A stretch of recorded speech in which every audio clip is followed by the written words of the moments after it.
Hello, everyone. We are thrilled that you could join us for today's webinar, From Reactive to Resilient, How Forward-Thinking Credit Unions Are Shaping the Future of Fraud and AML Strategy, presented by Unit 21 and powered by CU Insight. My name is Linda LaFortune. I'm the Director of Learning and Client Support here at CU Insight, and happy to get us kicked off for today's event. A couple of quick housekeeping items. As a reminder, as always, the session is being recorded and you'll receive a link to the recording by the end of this week. And secondly, all of the presenters today would be thrilled to answer any questions you may have. So please put those into the Q&A box at any point throughout the presentation, and they want to be sure they're sharing the insights that matter the most to you. So now let's get on to the good stuff and why you're here today. Today, we'll hear about how leading credit unions are transforming their approach to fraud and AML. Not by adding complexity, but by rethinking core strategies to stay ahead of threats, meet rising regulatory demands, and better serve their members. To dive into how innovation, agility, and intelligent automation are shaping the future of risk and compliance, I'm thrilled to hand it over to our moderator, Trisha Katari, co-founder and CEO at Unit21. So I'm going to hand it to Trisha to get us going. Great. Thank you so much, Linda, for the introduction.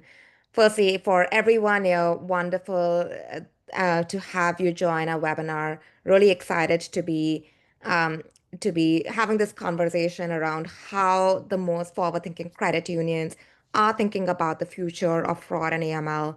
We're going to talk a lot about AI, about risks in new technology, and give actionable insights into what you can do today after you leave the webinar. So just to briefly introduce myself and all of the panelists, I'm Trisha, founder and CEO of Unit21. I'll share a little bit about Unit21, but before that, I want to first introduce Kenneth from Teachers Federal Credit Union. Kenneth, do you want to briefly introduce yourself? Hi, Trisha. Thank you so much, and welcome everyone. My name is Ho Yen, or my English name is Kenneth in the industry. I'm currently the head of fraud for Teachers Federal Credit Union, or 9.9 billion assets, growing one of the top largest bank credit unions in New York State. So I'm excited to join this panel here and share my insights. Wonderful. Kenneth is one of the most forward-looking people in the entire world of fraud and thinking about where the criminals are and how we can really make sure that we have our defenses up before they start the attacks. So Kenneth's really excited for this conversation. And then also very excited to introduce Tyler from Service Credit Union today. Tyler, do you want to briefly introduce yourself? Sure thing. Thanks, Trisha. I oversee enterprise risk at Service Credit Union. We're headquartered in Portsmouth, New Hampshire. We're a $6 billion institution with locations both in the US and Germany. In my role, my responsibilities include supporting our fraud and our BSA functions, which is a journey I've been on for just about 3 years now. Awesome. Tyler is truly, we met Tyler, I want to say now 2+ years ago, and Tyler is truly thinking constantly of, all right, here's a problem. How do we use the latest and greatest in technology to solve this? So really excited to have you both here and to share your wisdom, your experience with everyone here. And just to briefly share a little bit about Unit21, as I mentioned, I'm the founder and CEO of Unit21. We do anti-fraud and anti-money laundering software. We focus on really the post-onboarding, the post-KYC side of things. So we have an AML transaction monitoring system, a fraud transaction monitoring system, case management, regulatory filings like SARs, CTRs, watch list screenings like sanction screening, customer risk ratings, and most recently we launched an AI agent. And I'm really excited to dive a lot more into AI in this webinar and where is the latest of AI and how can you use it well. A few focus areas for us compared to some of the other solutions and approaches in the industry is the first is customizability. A big focus for Unit21 is how can you really control as a credit union the types of rules? How can you make it less of a black box? How can you respond in more real-time fashion instead of waiting for next day alerts? One of the reasons that people really like us is we can respond immediately in real time instead of waiting for next day alerts, which in particular in the case of fraud, as everyone knows, is just too late. What people really like is also our explainability. Everything is explainable, auditable, which from a regulatory compliance perspective is absolutely crucial in this industry. And then finally, a big focus for us is automation on automating SARs, CTRs, 314A, watch list checks, and giving that time back from your team on doing less manual paper pushing work to more creative, actual criminal investigation work. So thank you all for taking your time today. And to perhaps just get started on on a, before we get started on the agenda, want to understand from the audience on two questions. So we'll do two quick polls here. The first is, are you actively using AI agents? The options are yes, no, not looking to invest, looking will onboard in the next 6 months, and looking will onboard in the next 12 months. Looks like we've got a lot of responses rolling in pretty quickly. So probably give this one another 5 seconds or so, and then we can share the results with the group. I can count us back from 5, 4, 3, 2, and 1. Let me share these results. There you go. Great. All right. So we have about a third of our audience is actively using AI agents, which is great to see. A third is not looking to invest in AI. And a third is looking to invest within the next year in some time frame. So this is helpful, and we'll certainly discuss this more. And in particular, for those who either have not invested yet or not looking to invest at all, what is holding you back from investing in AI? So the options are accuracy or hallucination risk, explainability or regulatory concern, job preservation of existing staff, my current technologies don't offer AI, and I don't see the value yet. I can see a lot of responses coming in here. We'll give this one maybe just a few extra seconds because there's a few things to look there for people to pick their top choice since there's so many. All right, still rolling in. It's going to be a good split between them, it looks like. So, hey, I'm going to count us back from 5, 4, 3, 2, 1, and then I'll just end it in a second here and share the results. Okay. Okay, so almost half of the folks have talked about explainability and regulatory concern, with the second biggest reason being my current technologies don't offer AI, and the third being accuracy and hallucination. So it's really interesting that accuracy and hallucination, which historically was one of the concerns around AI, is really less than even the current vendors don't offer it.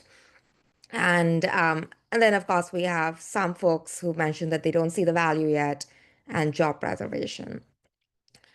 So thank you all for participating in this. Hopefully this gives us a great level set of where are people at in the use of new technologies, and where we can go. So we'll use this as a backdrop, and Kenneth and Tala, I'm going to ask you more questions about this. But maybe the first thing before even we talk about AI and how we should use AI, we already have a group that uses AI, and that's criminals. So it's been about 2.5 years since ChatGPT became public. What have you seen in the last 2.5 years on the changes in fraud?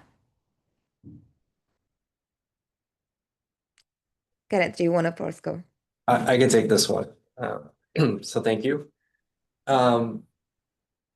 I think to your point, Trisha, bad actors are becoming more well versed in the tooling, right? Because of their wide access of it, especially with, as you said, 2 years ago, ChatGPT, and just generative AI in general. I think from my perspective, I've seen the fraud become more sophisticated exponentially, right? When we think about back then, the sort of technologies that bad actors had, they didn't have this sort of information. So they would have to fabricate the information through the normal means, right? Creating falsified information, pretending, phishing, social engineering, et cetera, et cetera.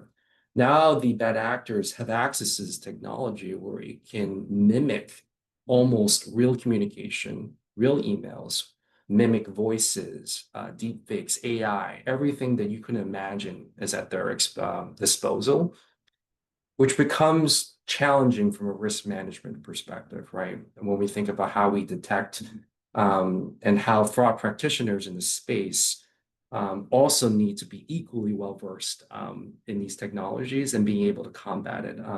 Especially in my time at tech, I've seen this. I've seen bad actors exploit these tools to try to bypass your onboarding defenses or bypass things of mimicking real activity. I think it becomes an increasing challenge continuously. And I think that it's going to get even more difficult, right? As more technology comes through, more companies leverage AI, especially in the aspects of just its wide use in our society. So those are my thoughts. Yeah. Kat, I'm curious, like, what is an example? Like, how are bad actors, how is the fraud looking more sophisticated today than 2 years ago? Yeah, so I think one of the biggest things, like if we go simply, is to think about the aspect of social engineering or phishing, right? When we think about phishing, right, that is used as a tool oftentimes to extract information, whether it be account credentials or trying to get information, right? Now they're able to use these AI tools, right? Let's say ChatGPT, for example, to be able to mimic a real email that might come from a legitimate party. It would be so difficult to identify because the AI is so smart in being able to mimic and learn from the way that traditional normal emails would look. Take that information, create a synthetic email, right? And basically try to act to be a trusted person, let's say in your ecosystem, or pretend to be an entity that is trying to get your information. I think that's like the one thing. I think with the rise of deepfake, especially in AI, onboarding becomes more of a challenge, right? Especially for shops that are completely digital, where you don't have a physical presence. They're able to use technology to create deepfake videos that look almost or resemble a real person, right? And those elements from the background and from everything from their biometrics becomes more difficult to detect, right? I remember I was reading this case in CNN with an incident that happened in another foreign country where a CFO or a bad actor was able to pretend to be an employee, which resulted in this employee sending a wire, pretending they're talking to a real person. So I think that those challenges become more difficult as the bad actors are using it to trying to defraud individuals to making them believe they're talking to a real person or fabricating something of an email or communication. So that's a couple of examples. Yeah. Yeah, no, it's really interesting around the deepfake side of things, and we'll do a fun experiment here in a couple of minutes on that. But yeah, deepfakes is increasing significantly, and that means that all of the members of credit unions are just more of a target to be scammed. Tyler, what have you seen in the last couple of years? Yeah, I'll just add a couple of things to what Ho-Yin said is, there's two pieces very similar to how we gain efficiencies in our organizations from AI, right? Fraudsters do as well. So we see it in elevated attacks. So the volume of impersonation scams, the volume of attempted identities and accounts being opened on our systems, that's one area where we see it. And then the second is that leads into just higher and more sophisticated impersonation scams. You look at like deepfakes, and that's an area where I can look however I want to look, right? And I can do that in video calls, and that's terrifying. It makes it so much easier. Impersonation used to happen predominantly through various social media channels, and then they might move on to WhatsApp or something else. And now you can actually have video chats, and that's making it feel more legitimate for the victim. So that's a real area of concern and a challenge, because we're not involved in that process, in the communication that's happening. We just have to catch the activity downstream. The next piece is then that leads into kind of IDV attempts. So there's it's really a battle of AI against AI when it comes to IDV. And essentially, it's that much more easy to create these fictitious identities using the AI capabilities. So now you're kind of pitting those two technologies against each other. That's really interesting. Have you seen fake identity attempts? Yeah, it used to be like the standard fake ID that you would get when you were trying to get into a bar in college. And now they're just that much more, like, they're accurate. The information is a lot more legitimate. So the IDs are not only getting better through the use of Telegram and other channels where you can connect with fraudsters easier, but the quality of them is also better. The quality of the information is better because information is just becoming easier to obtain using AI to go out and search the wide web. I'm curious, do you both think that KYC is dead? Like the historical KYC that, okay, put the details of your SSN, etc., take a photo, all of that's now gone. I mean, it's so easy to modify that. What do you Yeah, guys think? yeah, I love that statement, right? I've always had the opinion that when we think about, KYC, right, verifying the four elements of CIP, right, that information can be done in sort of like to check the box, right? The challenge is that, as what Tyler was saying, they're operating on these channels, right, on the dark web or Telegram or these black markets where, real information about people are being sold. And then they're having channels in which they will bypass or understand certain FI controls to be able to use that information.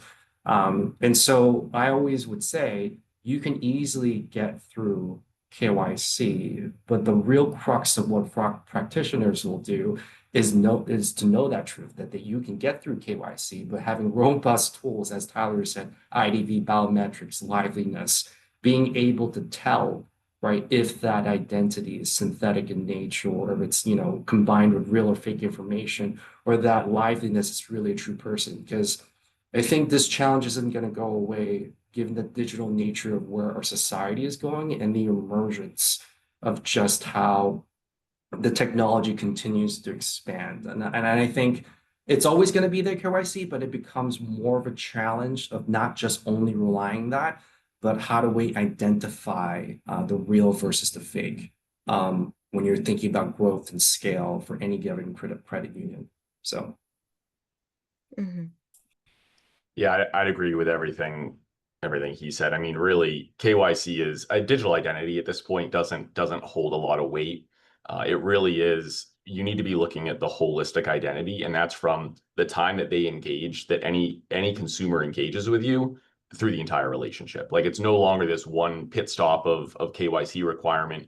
And this is going to be an area where, like, I think from a regulator standpoint, it's going to be behind as to our operations have to be ahead of the regulatory requirement, because that's how we best protect ourselves. So if we're leaning on the regulators to tell us what to do in the KYC space, we're not going to have identity pegged down very well. Right. And to both of your points, traditional KYC, it's so easy to circumvent that you really have to have really good fraud defenses across the board. And what we see is that all fraud happens after you've decided to onboard a customer. Right? Like they're getting scammed, or they're defrauding you if it's a fake identity. So somehow they've gone through that. And so viewing it as very much, all right, identity fraud needs to be stopped at the identity process. It's just not going to happen. And you need to really look throughout the life cycle of the user to understand for fraud.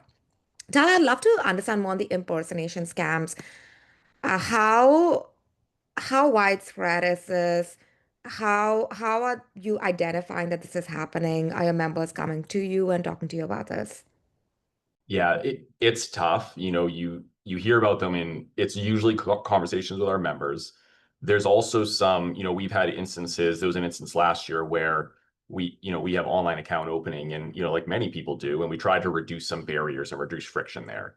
And all 50 states can open accounts at our institution, and we make it pretty easy from a field of membership standpoint. So we had a spike in one day of 2,000 approved applications, never mind the denied and the put into review. So overall, it was, we had like a 1,000% spike in attempted applications, many of which got through. As we started to call and chat with these members, because we had to understand what was going on, and the fastest way to do that was to actually talk to the people who were opening up accounts. They were all victims of scams. And it wasn't one scam. There was romance scams where we obtained evidence and it was 6 months all the way up to 3 years of interactions. We had ones that were based in the Midwest and other areas that were geographically located around scams of winning raffles and lotteries and this and that. Like, we saw probably 10 to 20 different types of scams, all by different scammers, and they all targeted us on the same day, right? So like, you think of the sophistication for that to happen, and it's significant. So it becomes easier to do these mass impersonation scams and to keep track of all that's going on with these AI toolkits. And that's where you start to see, like I mentioned, volume. That's where you start to see it. And the best way is to pick up the phone and call the member and be like, hey, like, you're in California. Why'd you apply to us when we're primarily geographically located on the East Coast, right? Yeah. And then they'll start to talk to you and be like, oh, well, I was told by my accountant, whatever. And then you start to hear the stories, right? And you try to educate them, but it allows you to understand what's happening in your environment. And it's just the quickest way once you start to see some of those spikes and anomalies. Yeah, no, it's great that you monitor this and then you can collect data from different sources and see if something is off. With respect to AI, it is being used as that back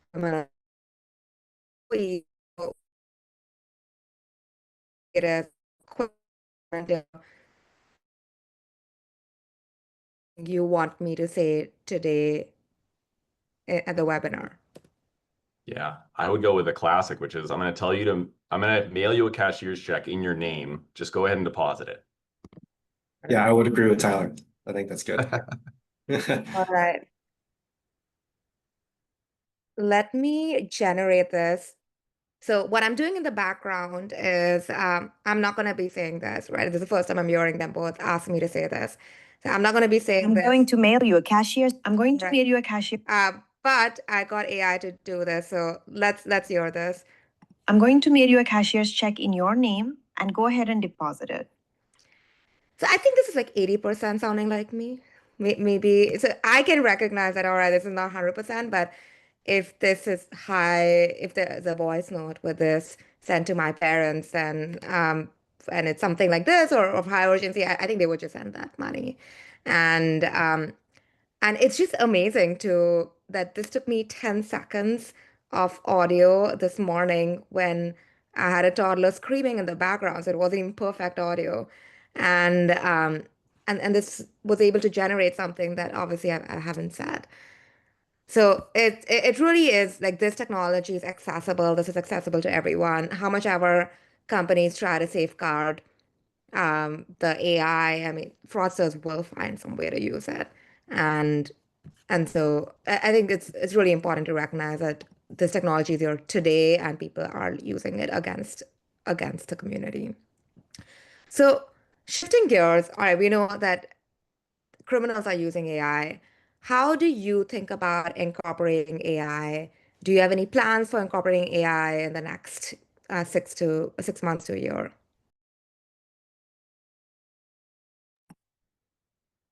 Yeah, I think with any credit union, I think that's generally the trajectory, especially because, as we've mentioned, both Tyler and myself, bad actors are using it, so we must also go with the times, right? Being able to combat these trends with the same level of technology, if not being able to detect them much faster.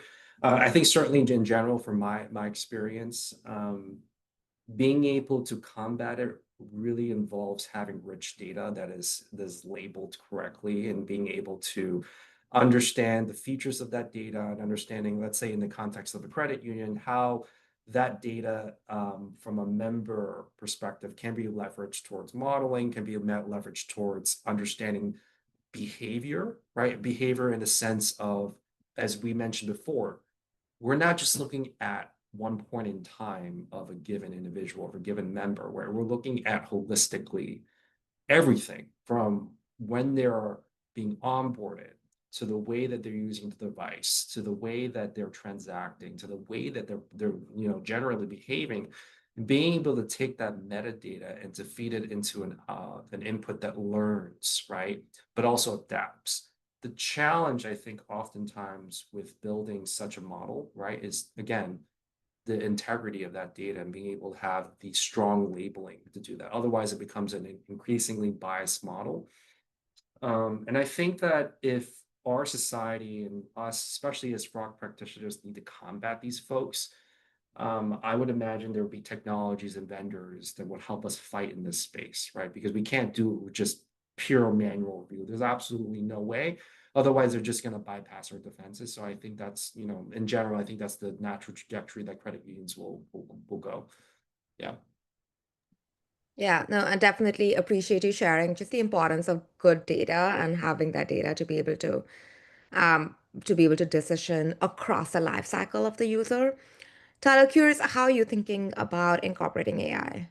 Yeah, so we started thinking about AI, probably last year at some point, and we put together a governance committee. Was the first step for us in our organization, just to lay out some guardrails and understand, vendors are going to be turning this on, they're going to be putting it in front of you, and how do we make sure we're utilizing that, we understand it, we have right kind of safety nets as to the use of that, and especially like where data is flowing. So we've kind of seen it in two areas. One is we looked for those that were more interested in the technology, and we kind of did surveying internally, and we got Copilot licenses. So that was a pretty easy way where we can contain it within our environment versus having people go out and use something like ChatGPT, where I don't know what they're copying into that interface, and there's some risk there, right? So the first is kind of controlling your environment. So Copilot makes it that very easy to do, as most of us are already Microsoft users. The second piece is then working with our vendors and those who have AI roadmaps. And it's understanding what the capabilities are, right? And I think it was interesting that most of the group here had explainability and regulatory concern as one of those reasons for not, right, really looking into AI or being slower to adopt it. And I think that's where you have to understand the roadmaps and how your partners are going to use it, right? And if it's all about the data that's being leveraged and used, and if it's your data, it's a lot different than something that's exposed to, right, the web or something that can be at risk. So those are the two areas that we've looked at and have incorporated so far. Is one in coordination with our partners, and second is just in Copilot, looking to gain efficiencies in our everyday work. Can you share a little bit? Go ahead. No, I was going to add, right? If we think about all the tools that exist, like from Google, Microsoft, they're going to have AI tools embedded, right, as they compete against one another. So whether you're using Microsoft, whether you're using Gmail, right, we do have those tools in our disposal. And I agree with in the sense with Tyler, right? I think with a credit union, understanding its power and its implications, but understanding also how to use it rightly, right? Because of that aspect and in combating that. So just wanted to call that up. Yeah. So Yeah, absolutely. And I really appreciate you both sharing this, that it is available today, right? It's available today that you can leverage with your customers, and that's sorry, with your operations, and that's really important that it's available without having to necessarily have a huge third-party risk committee to evaluate every single vendor from an AI perspective. I'm curious, what are you seeing from an efficiency? Like, what are the actual use cases that you are seeing value in with respect to AI? Yeah, I can give you a simple one. Like, one of the things that I hate doing the most in a day is trying to tell someone when I have availability in my calendar, especially once you start like multiple team members. So one of the things that I'll do is oftentimes just say, I need all the hour blocks for this week, and it can be like 5 or 6 team members, right? And I can have it just put it into Copilot, and it will spit out, and then it will like put it in like, fancy kind of text, and I'll be like, summarize this so I can put it in an email. It just puts it in like a block that I can copy and paste. Like, just little things like that. It's silly, but it's so easy to use. Using that for emails, just for proofreading, for cleaning stuff up, that's huge. I've used it for policies and procedures before. So like regulatory compliance, doing like research on reg comp stuff, it's really easy to start to scrape some of that guidance. And again, you always have to validate, right? It's trust but verify, but just it surfaces that information so much faster and summarizes it, and it all has links to references. So then you can start really finding what you need. So it's replaced my search engine. It's replaced how I do Outlook and Teams. And there's probably a couple other ones too, but those are the first ones off the top of my head from a efficiency standpoint. And from my point of view, I'm not going to deviate much from what Tyler said, right? And I think it's from the operational efficiency perspective, yes, it's like summarization, being able to streamline certain things. Research becomes a big thing, right? Whereas in the past, right before the emergence of these tools, you know, especially for investigations or whatnot, you're scouring the web, right, to get as much information as possible. Now with the emergence of AI, it becomes quick and simple access, but to his point, trust and verify, right? Because it depends generally with like ChatGPT, their information, how up to date that is, or how far back they actually, their historical archives. So I think it's like leveraging those tools from operational efficiency, but always having in the back of your head to always authenticate, verify, recheck, right? And especially in workflows as well. You can automate a lot of workflows for sure, right? I think where it continues to have a challenge in, and I'm pretty sure the learning models become more sophisticated, is combating subjectivity, especially if we want to use it in the workflows of financial crime, right? Because I think Tyler would agree, fraud practitioners in the space that have done this for X amount of time have a gut. We know when we're looking at something that is off. And sometimes it is just like a third sense of saying, would I do something like this? Don't know quite necessarily if the technology now where it's trying to go towards that direction is there yet. It can certainly automate like the task of doing, are you checking this? Are you checking this? And giving you a summary. But sometimes I think, you know, we know when we're looking at something that something feels off, right? And sometimes it could look absolutely normal, but there's something that is itching at you saying that that is not right. So yeah. Yeah, and that's a great question of like how can you ensure that the AI is doing the most manual work, but you still have that human intelligence on that intuition that something is off, which you know, as an industry, that's really where we stand. At Unit21, we launched an L1 AI agent 2 months ago. And what the L1 agent does is it sits on top of the alerts and helps automate tasks. So one example of a task is it'll do an online search for the user, or it will look at the transaction and say if there's potential structuring happening or some type of impossible transaction where there's a user transacted in San Francisco and the next hour in New York. It's impossible to do that. And that's seen amazing adoption. It's today 88 of our customers are using it. And we are seeing the average handle time, that is a time for an alert to be resolved, go down to 60 to 80%. But what people are doing is they're removing the manual work with an investigation. Like, why do I need to resolve the IP address to say, okay, this transaction is in San Francisco, this is in New York? Why can't I just send that data and then the AI can make the analysis? And I still have the human judgment. So where the AI is, it's not going to replace a human judgment, but it can really replace a lot of this manual paper pushing work. That why are we doing that anymore? Like we need to get into more creative work as an industry. And you know, one of the things that as we were as something that we're actually going to be launching next week, and I'll give an early preview, is just something like around automatic risk assessment. Like a lot of that today can be done with AI, where I can search for a user, find some key findings, look at things like recommendations, find the sources that led to these key findings, and I'm glad that I'm low risk. But you know, these types of things do not need to be done by a human. What the human is better at is looking at this and saying, is something off? Okay, given this, is this reasonable behavior for this particular user? And that's where humans are best at. And we still need the human judgment because the fraudsters are going to go ahead. I think I want to really explicitly ask from both of you, is one of the reasons that people are hesitant to adopt AI, even if they don't explicitly say that, is job security. You feel like, well, you know, my job's going to go away if the AI is going to do my job. And we at Unit21 don't think that's true, because even for the 88 companies that are using this, they just found more work to do. And there's never a shortage of work in risk and compliance. I'm curious, what do you think about this? What will the future of work look like in risk and compliance with AI automation? I can take this one first. So being in my current role, I think like Teachers Federal Credit Union, we are a member-focused, member-centric, um, community-based focused credit union, right?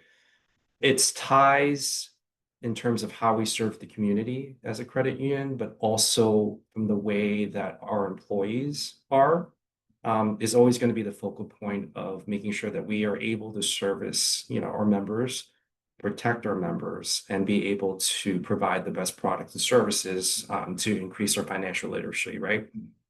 I think what's important to think about when it comes to AI is it is a tool, right? Tools are meant to be leveraged, right? To gain operational efficiency. They're meant to be leveraged to increase optimization of workflows, increase productivity, right? There's always going to be the human element, right? There's always going to be, as we said, the automation can happen, but the human element of being able to leverage those tools supplemental is going to be critical. And I think credit unions, in part, really care about that value of serving the members and having the right staffing levels that understand that mission of community-based, right? Which is fundamentally different when you think about the way commercial banks operate, right? Commercial banks are larger in scale. When we think about the asset size of a credit union, we're more in tune with the local community, the small businesses, the folks that use credit unions in their daily needs, right? To be able to live, receive income, right? Open loans, get mortgages, right? It's all focused on the community. So in my opinion, I don't think that AI is a supplemental tool. It'll never diminish the value that real employees, real people provide. And as I said before, the tooling is really strong now, but there's elements of it that can't be replaced by by a machine, right? Especially when it comes to advocating and protecting the interest of our members, right? And being able to be there for them. And sometimes it takes a warm conversation to do. It takes calling them. It takes having a human interaction, especially when they're being scammed, to understand, hey, look, I'm looking out for you and we need this information. Understand, here's what you need to do to protect yourself so you don't fall for this scam, as Tyler was mentioning. Human interaction is paramount, especially when it comes in a credit union space of sharing that relationship with our members. So I'll stop there. Yeah. Yeah, the only thing I would really add to that is a lot of us as credit unions, we're growing. And with growth comes more case volume, more alerts, right? It's more work in general as your member base expands. And oftentimes we've solved that with more headcount, right? And this is an opportunity to find those efficiencies to not have to add headcount incrementally for all the growth that our organizations experience. But also in going like thinking about the member experience is I always look at it in fraud as we have people that are trying to attack us and take our money, and then we have victims, right? And I want to spend time coaching and educating and working with the victims because it's a pretty traumatic experience going through fraud as a victim, right? It's very different from someone who's coming to your organization with the intent to defraud you. And we want to spend time with those individuals. This allows us to spend time in a more constructive manner. The last piece of that is that fraud and BSA and all that activity, it's not static. The work isn't static, right? So like we see spikes of activity week in, week out, and like holiday, like Friday before a holiday, right? You all hate those because they're brutal. So if we can find ways to alleviate some of those pressure valves, right? It's really important because it allows us to handle the spikes that much easier because you may not use it on a day-to-day basis. You may not need it when you're in one of those troughs. But when stuff starts to spike, like having those efficiencies on hand, it makes a huge difference. Being able to disposition the alerts, work through the cases. That's where we need to be looking at using it. Yeah. No, I love what you said. I feel like people really underestimate how stressful this job is and that it's an always on job because the frost is always on, so you have to be always on. And and when people think about job security, I love what you both said, where it is from a fraud perspective, you need efficiency because this is not sustainable forever, especially given how criminals are using AI and becoming more sophisticated. And Kath, what you said about, one thing I really love about credit unions is that community first approach. When we talk to banks, sometimes some of them will not care about scams as much. They'll say, yeah, it's a problem, but it doesn't affect us. Like ultimately the money is not going out from our account. And I've never heard a credit union say that. Like every credit union said scams is a problem because it's affecting our members. And today, how can we provide more resources, or how can we do more with the same group of people so that we can focus on that important activity instead of paper pushing work? So I think this is not, one of the things when people talk about job security. I completely get it. It's a human emotion, and fear is real, but um, fraudsters will leverage AI, as we talked about in the beginning of this webinar. So there is job security just in this entire industry because we're fighting against bad actors. So shifting gears a little bit on real-time fraud detection, one of the things that I found really interesting about when we first started this company was that for a lot of folks, the alerts would be generated the next day. And by then, the money's already out of the bank, right? So what can you do? So I'm curious now, in particular, with more, not just from a wires perspective, but also from real-time payments, real-time fraud is only going to increase. And to both of your points, scams are only getting more and more sophisticated. So even wire fraud, even if you're not implemented RTP yet with FedNow, um, or any of the other forms of RTP, it's only going to increase. So curious, how do you think about real-time prevention? How do you think about leveraging data more effectively on a real-time basis? Sure, I'm happy to take this one first.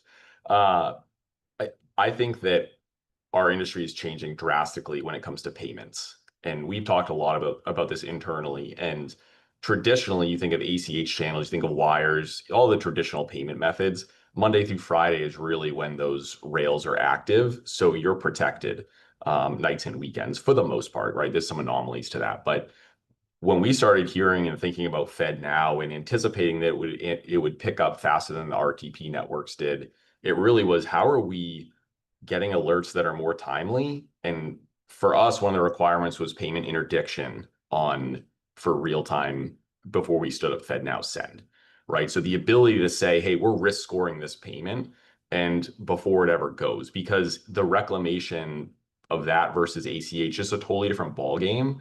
So having more control over your data was absolutely critical, and the timeliness of alerts. I think we've seen, right, historically, you go back years and look at the traditional providers, it was all one source of data, right? It was your core system pretty much, and then the alerts would generate when they get the batch file in, and that worked for many, many years. Those systems, they're not going to keep up with the pace of change in this industry, and you look at things that are happening on the front with stablecoin and different types of Bitcoin and that type of stuff. And whether you want to play in the space or not, consumers are going to start demanding these things, and vendors are going to create ways in which consumers can get onto and use those currencies. And we need to be able to take different data streams, get faster alerting around money movement, right? All those things are really important moving forward. Yeah, the only thing I would add to what Tyler was providing is we are in a society of instantaneous gratification, right? What that implies instant payments, right? With, whether it be P2P, RTP, right? Instant ACH. From a risk management perspective, you can cross massive friction, right? If your real-time controls are not inducive of the holistic view of the member. But it can also go in the sense of, if you don't have real-time controls, you can eat extramental losses, right?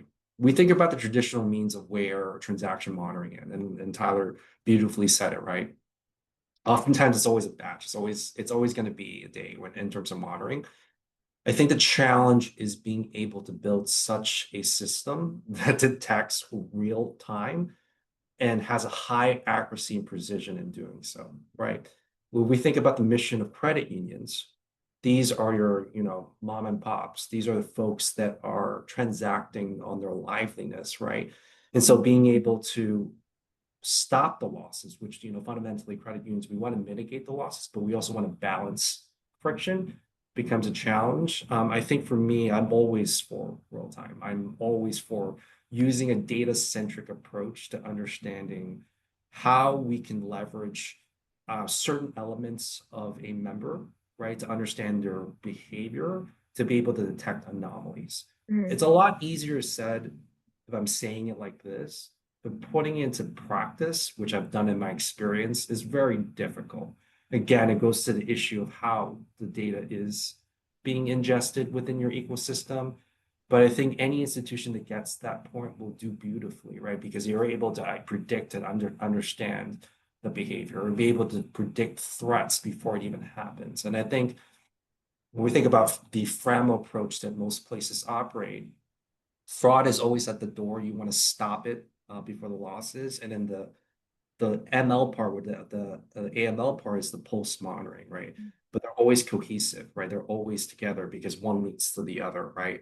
And I think that in my career in general,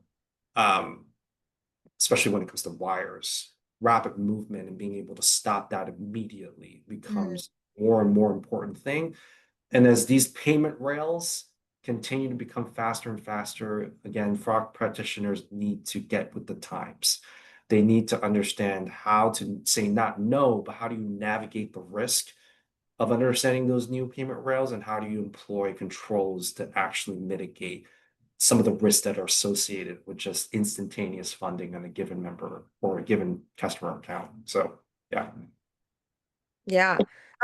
I love what you both have said about this is where it's at, right? Like people will want more of this. And already it's there. Like there are wires which next day it's just too late. And that is really the entry point for any scam is through wires. So I love what you both have said. One of the problems that we find is, all right, everyone wants real-time monitoring, but how do you actually get into practice? And one of the things is, for credit unions, there's a core, there's a digital core. What have you found, you both, in terms of actually getting it in practice? What needs to happen to make that? Yeah, it's definitely a lot of, I'd say there's two key pieces. One is your partners become really critical, right? So regardless of who you've selected to ingest that data, it's now the partner of, well, where am I going to get it from, the data source, right? So whether it's your online banking vendor or it's some other internal vendor, what are the existing data streams? So kind of mapping out existing data streams and the cadence of those and understanding what data you actually need, right? So if I want checks, if I want ACH, I want notcha files, what's the cadence at which those files are passed? And I always try to get them as far upstream as I can. So not having them manipulated or like, right, it's an hour downstream as to when I could have gotten that file. The other thing is understanding what actually has to be real time and not. So specific to like your core data, one of the things that we did is we actually didn't go real time with core data.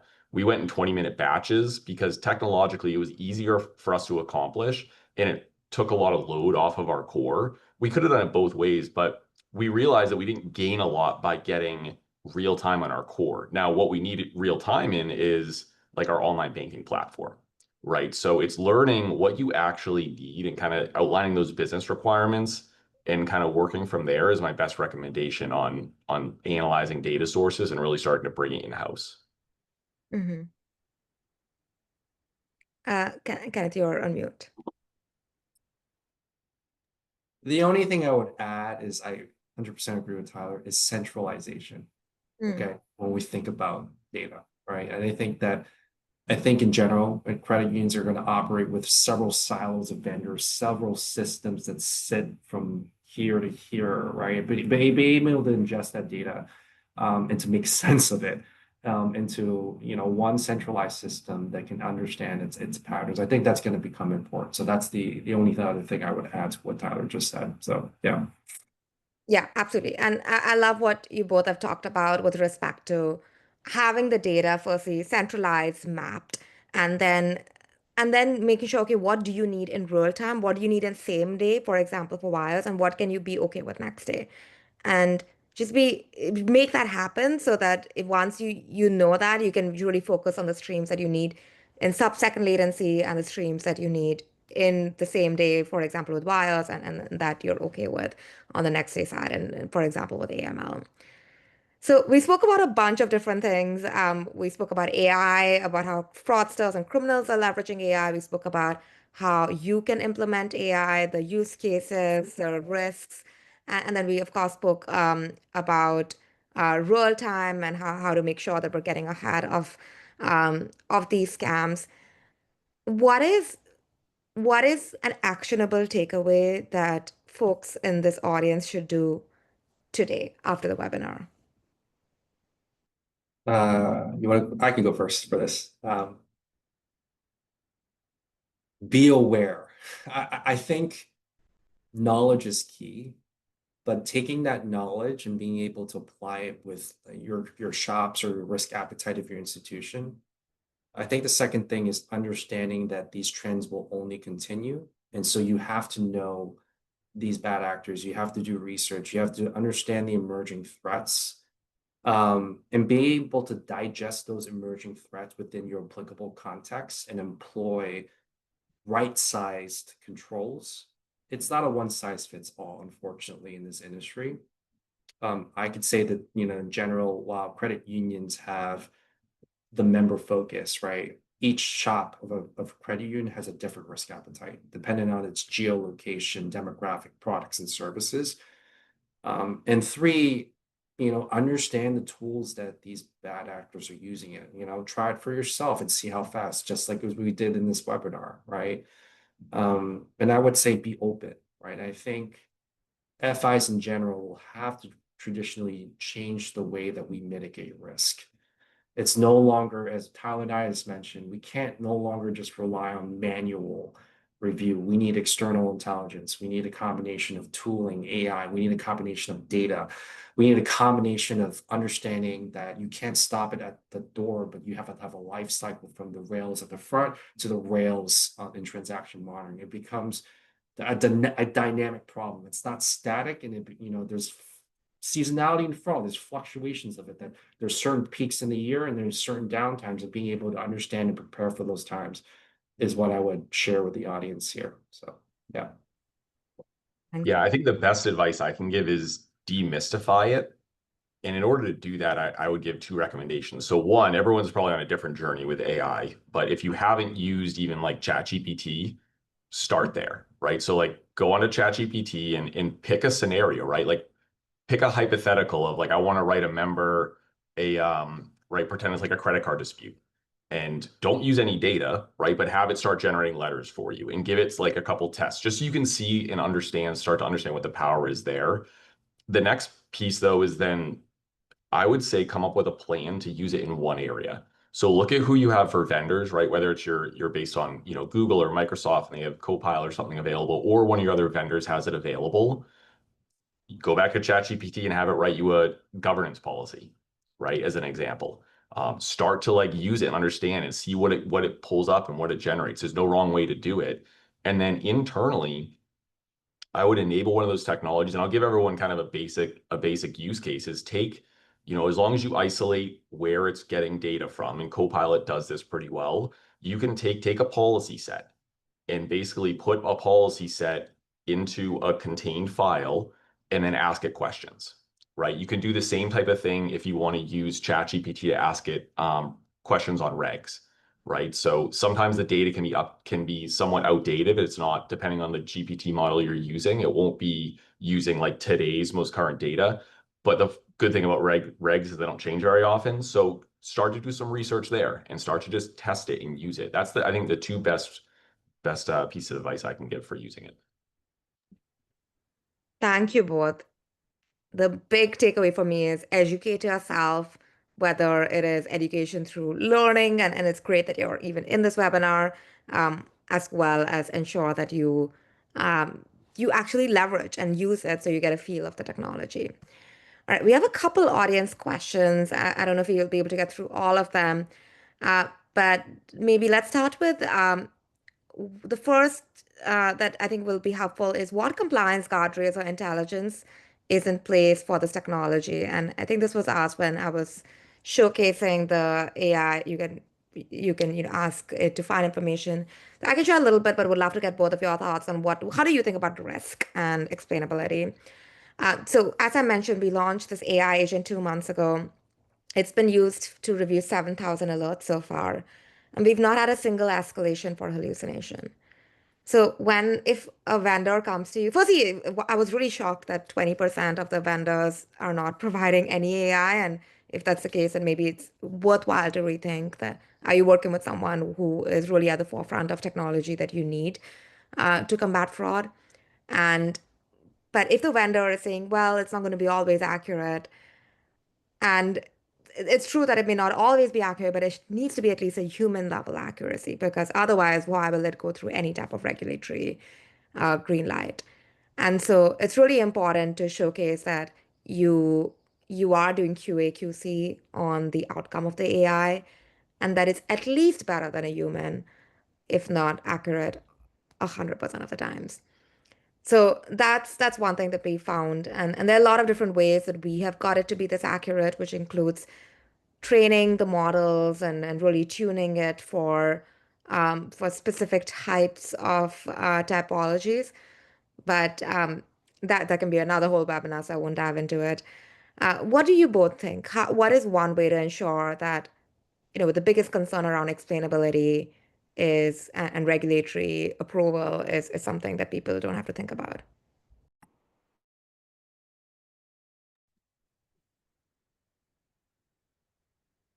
It's a hard question, right? But I do think that given the regulatory landscape that we have, and I think Dial and I mentioned this, I think regulators understand the emergence of AI. So when we're thinking about the tech stack for any AML or fraud specific vendor, you have to have a combination of that vendor, not just 1000% everything AI. It has to be both, I think, a blended mix of features and AI, right? Being able to build a simple box to understand it, but able to leverage some of its technology to automate and do it there. A lot of the vendors that exist in this space now do both of that. And most certainly when I've used Unit21, it was a very strong vendor in my past experience, being able to use real-time solutions, right? But you have to also caveat that to, again, understanding your risk appetite. I know that's very broad, but that's like really the fundamental understanding where you are as a business, right? Understanding the business implications and being able to employ right-sized technology that matches the growth trajectory that any given credit union will go. So that's the only thing I would say. Yeah, I would just say frame the risk first, right? Like if you're using AI to summarize information, the risk is very different from having it disposition an alert, right? So you really need to start by framing what is the tool doing? That's where like using Copilot is a very low risk example because you're kind of doing those prompts, right? And you're justifying and validating the output as just in part of using that tool versus using some of these things that, right, as vendors start to come out with this technology, it's just I can't reinforce like the trust but verify enough. We all rely on different reports that we may have in our org structure to give us recommendations to do research. We don't revalidate all of that, right? So it's just understanding that over time, as we use these tools, solicit feedback from your teams. Like let us know what they're seeing and in the accuracy of that. We've done pilots internally on various chatbots and stuff like that that's recommending information on policies and procedures. And we have a way in which you can click a button like thumbs up, thumbs down, this is accurate or not. And then we go back and we start to refine the agent. So it really depends on your use case, understand what the actual risk is there, and then just find a way to mitigate it and to manage it. That's really all. Thank you both for sharing this. And I definitely agree with, crawl, walk, run approach. If the risk appetite is still low for leveraging AI, start with something. Start with something that you can control. Don't say that, okay, we're going to automate everything with AI. If that's just not where the organization's at. But start with something today. Great. Well, firstly, thank you both so much for taking your time today to share your experience and your wisdom with everyone. I want to share two quick things before we end the webinar. The first is we are doing a webinar on regulatory trust, on building governance and AI governance. So take a look at this and join our webinar next week. And then the second is we have a buyer's kit for AI. And really the goal is that if you are looking to invest in AI, then how can you get AI? How can you create a good RFP for AI, and what should be included? So feel free to take a look at this, and then as Cassie shared, both the buyer's kit and the webinar are linked in the chat.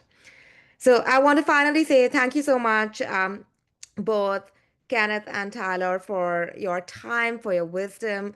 There's so many great takeaways. It's so exciting. We are in this amazing transformative technology with AI, and it's only going to become more and more interesting with time. As we talked about, criminals are using it, so it's really at a disadvantage if we don't leverage it. So thank you again, both, for sharing your thoughts, your experience, and I'm really excited about the future of this technology.